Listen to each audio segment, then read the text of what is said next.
Sup nerds, and welcome back to the Helpware Nerds YouTube channel. Today we're reacting to another request from ASMRPongpoom, and it's a little bit different to stuff we've done before because we're reacting to a video about the difference between super robots and real robots. This is going to be fun, and I hope you guys do enjoy this.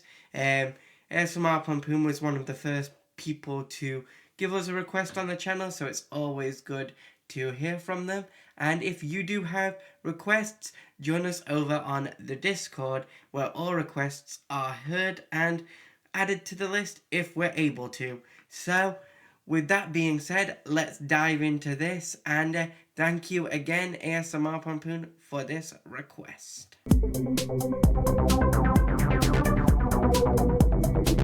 What falls under the umbrella of Mecha Anime. Oh, so it's more like Mecha Anime that we're looking at. Alright. This feels a bit more better. Tits and ass fan service bait? Tits and ass fan service bait. Fans and creators will attempt to come up with subgenres to further break it up. Yeah, you see that a lot with superhero media, like how you've got heroes, villains, then there came the anti-hero, anti-villain, all that stuff, sub-categories. For Mecha, there are really only two such buckets. Super robots and real robots. Those are the two splits for Mecha Anime. Super robots are typically super weapons.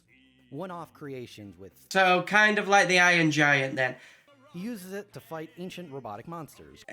Evil ancient robots. Cool. Real robots are typically weapons of war, often mass-produced. So, basically the difference here is one-offs versus mass production. Super robots are more fantasy.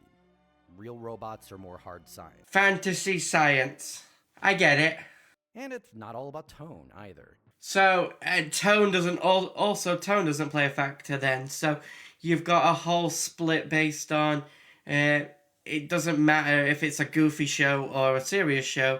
It's based solely on the type of robot being used. It's much more in line with hard sci-fi than fantasy. So, basically, if it doesn't fit the science it's the Star Trek Star Wars debate then. Like, they both take place in space, but Star Wars is clearly a fantasy show with a space setting, and Star Trek is clearly a science fiction show with a space setting. They are both space shows, and they both have their distinct fandoms, but one is clearly high science fiction, and one is high space fantasy. Like, yes, they are both great, and I love both dearly, but Star Wars is 100% fantasy space, and Star Trek is clearly science fiction. On the other hand, there's a hyper-intelligent penguin living in Shinji's apartment. Yeah, but that's just anime tropes.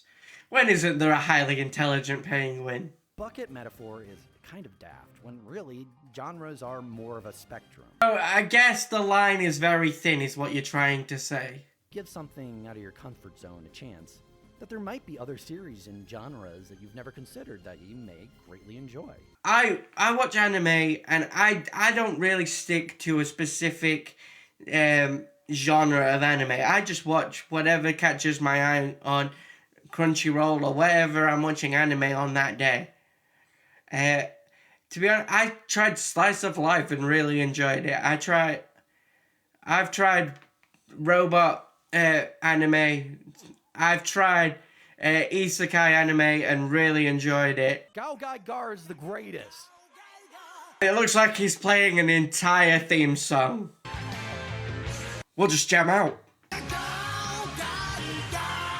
That was very, very ballsy, putting the entire theme song to a show in the YouTube video. Final thoughts on this in a second. Okay, my final thoughts on this video. I didn't really have a lot to grab onto in this video. Now, this video was a very, very informative video, and the person behind this video did a fantastic job at getting all the information out on the split and the dichotomy between the two bucket methods of splitting up the Gundam fandom within anime, and I think it was a very, very informative video. But for me, I didn't think it was the greatest video to react to, as it was a lot of information very, very fast, and uh, in the moment reacting to it was quite difficult, as while I was trying to react to it, new information was coming at a breakneck speed.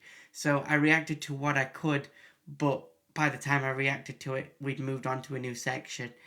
The video itself was really, really, really, really well done, and the research is really great. I think this video is very informative for someone that's trying to get into the Gundam fandom and figure out which side they fall on. Are they into Super Robot, or are they into Real Robot, or do they like a mix of both, or are they not bothered about the arbitrary labels, which it seems that the person behind this video was not, and actually outright called the bucket method stupid. And to be honest, I do outright agree with them. It is more of a spectrum when it comes to fandoms. Things do blend together, and they did a very good job at showing how you can't always rely on a even split down the middle, by showing off shows where it was very, very difficult to determine whether they were Real Robot or Super Robot,